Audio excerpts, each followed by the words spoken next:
Alexandra. So I'm going to talk about a business case, basically of why we believe embodied carbon is important to think about.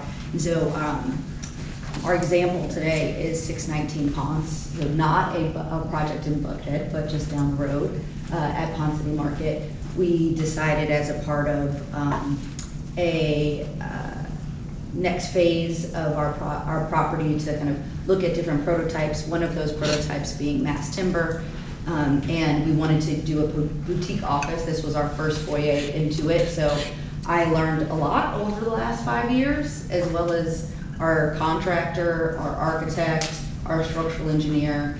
And I think I say all that to say that you don't have to be an expert. I think there's a lot of experts in the room, but people don't have to be an expert to jump into the world of thinking differently in their buildings and trying to do something more sustainable and really taking into account the effects of embodied carbon.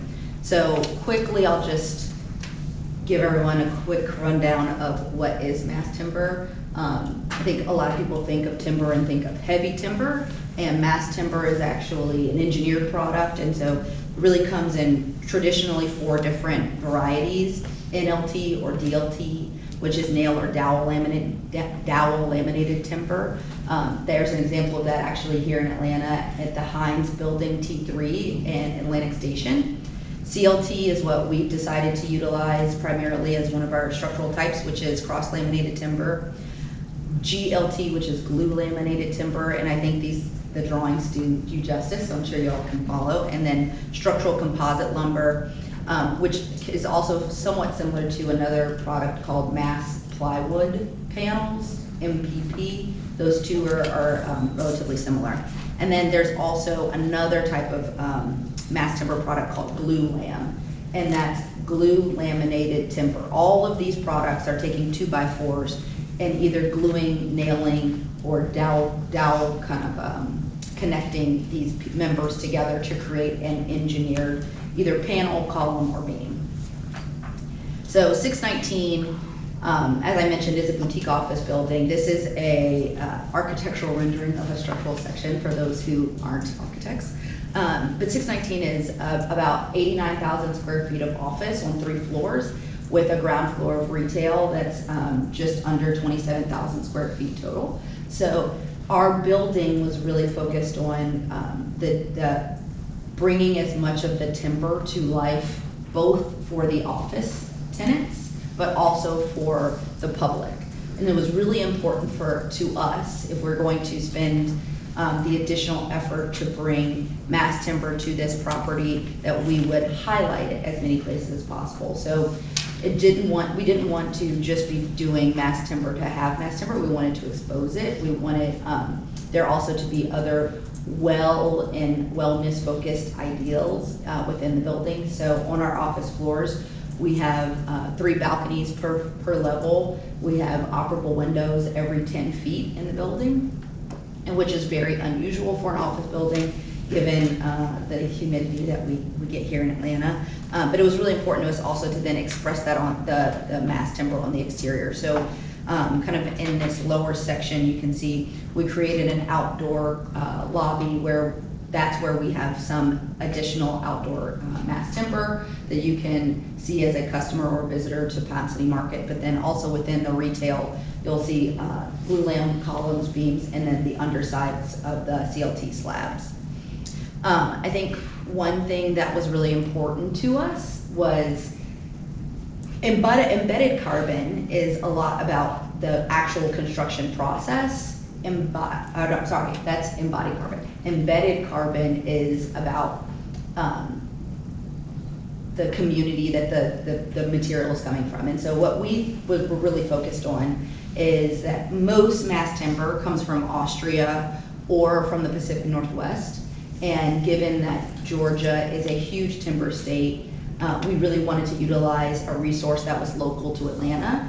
And there wasn't really a way to track or understand where our timber was coming from originally. So we worked with Georgia Pacific, which is one of the largest mill owners in the state, to take timber from our lands, because Jamestown also owns timber lands and timber tract.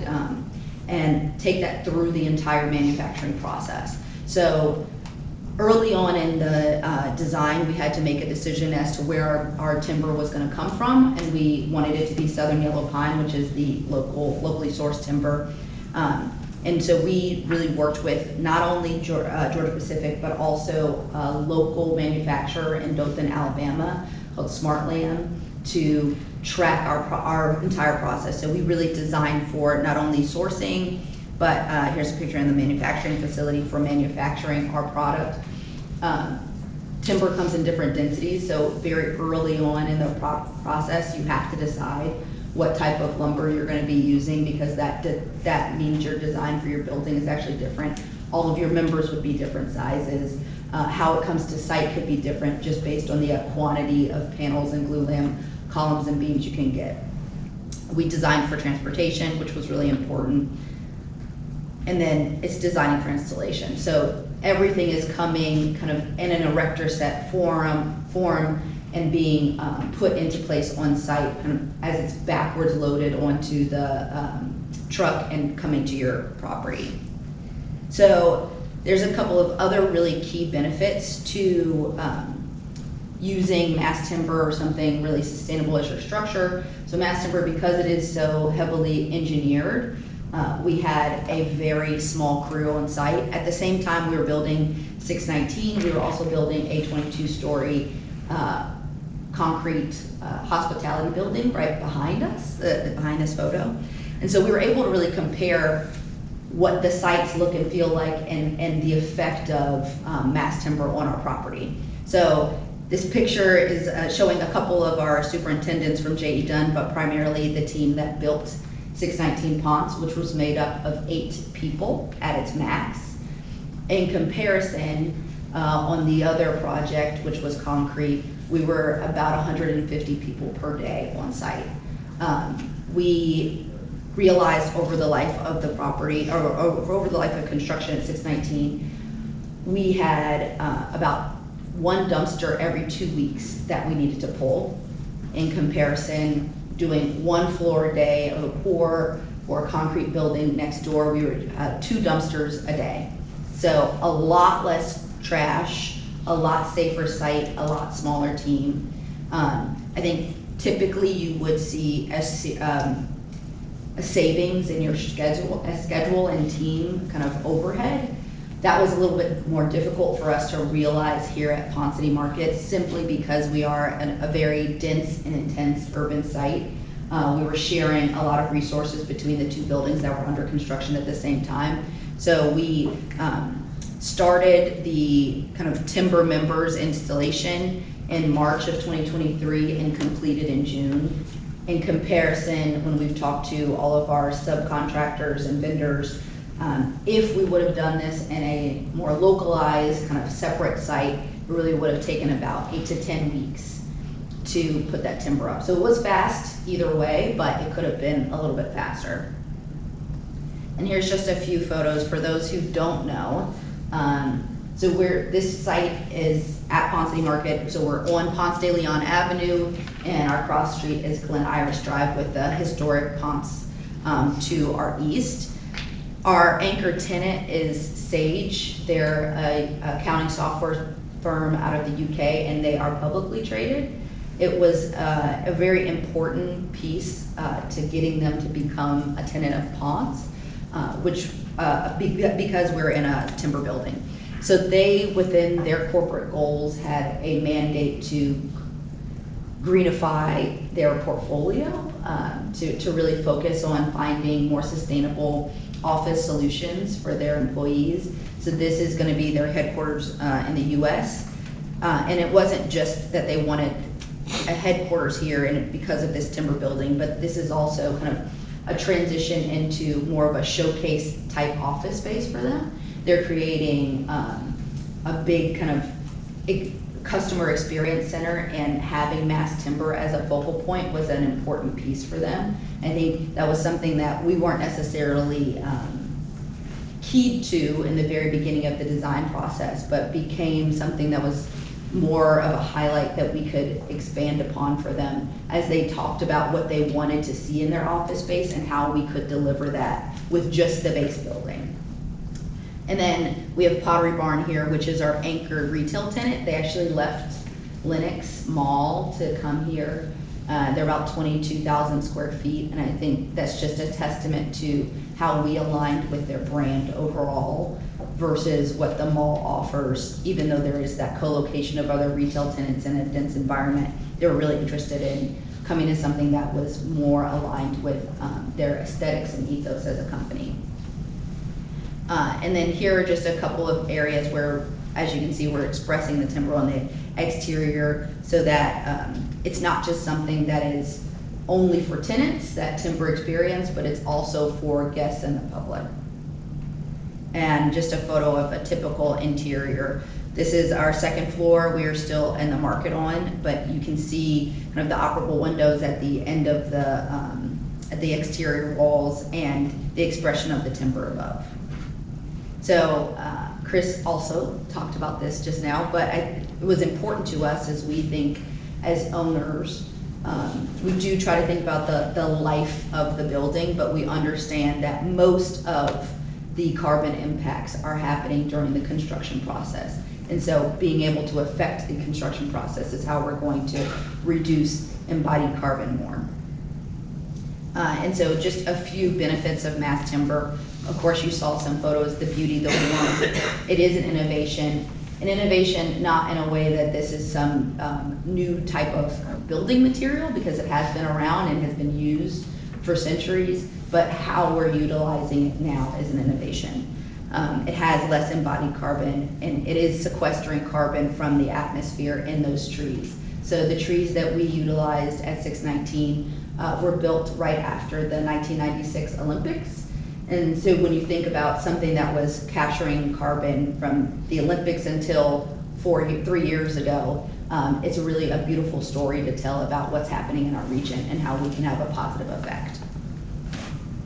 And then this was just a couple of points to understand where traditional mass timber is coming from. So the number one source I would say is Europe, specifically Austria. They have a very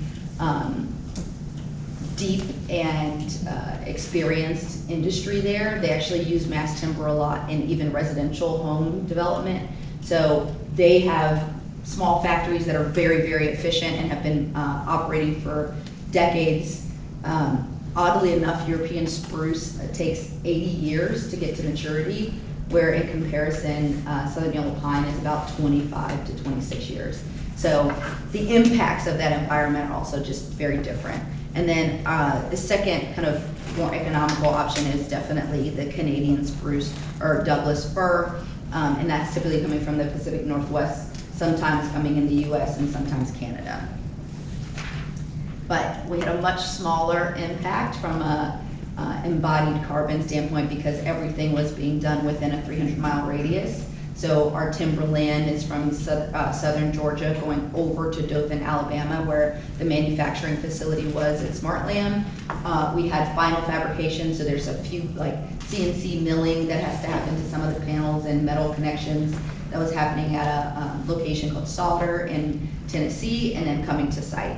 So all of that within 300 miles versus our maps previously where you're really kind of spanning most of the globe. And we did some analysis to try to understand the impacts of our CO2. So really wanted to compare concrete as a baseline, Pacific Northwest timber, Austrian timber, and then our regional timber. Regional timber is the light green. So you can see if your concrete baseline is this amount of carbon, you're really seeing a large reduction when you go down to timber in general, and then even more of a reduction when you're looking at regional timber.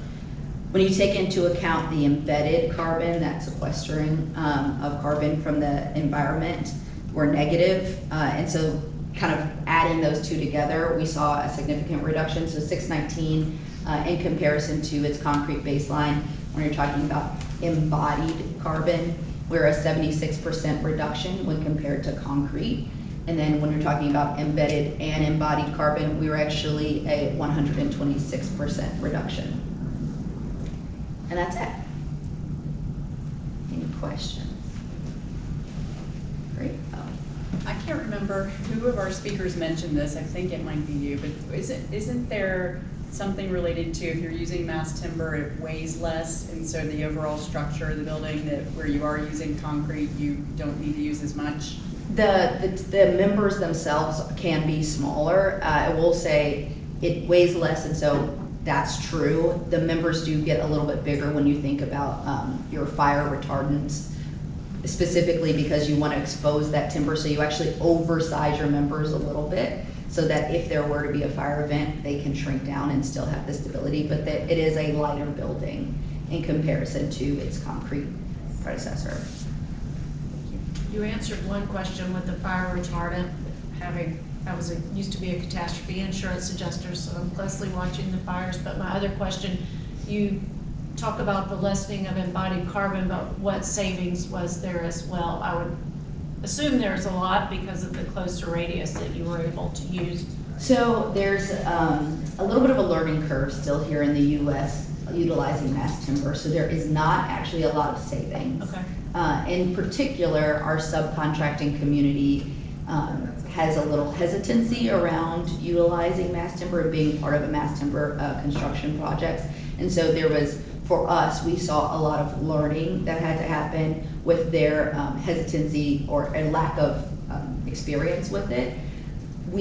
So we saw kind of in comparison to our other projects about a 10% premium on the cost of the structure itself, but we also then recognize that premium on our rents.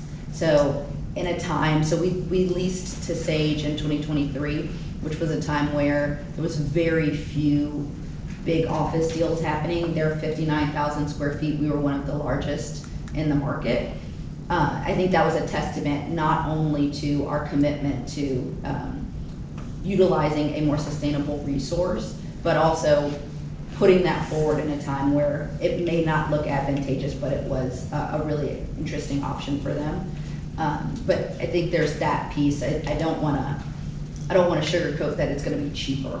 I think the savings that you can see is really in the schedule, which then ties to your GCs and your GRs with your contractor and overhead. Did you replant the trees that you procured? Yeah, so Jamestown, so we own timberland and we're a sustainable forester, which means every time we harvest trees, you let the land lay fallow for a specific amount of time, and then you replant with seedlings. We actually have a term for this. We call this Project Seedlings to Solutions. It's not trademarked, but you can go to the website. Did you have to navigate any insurance premiums through the process, and what did you learn from that?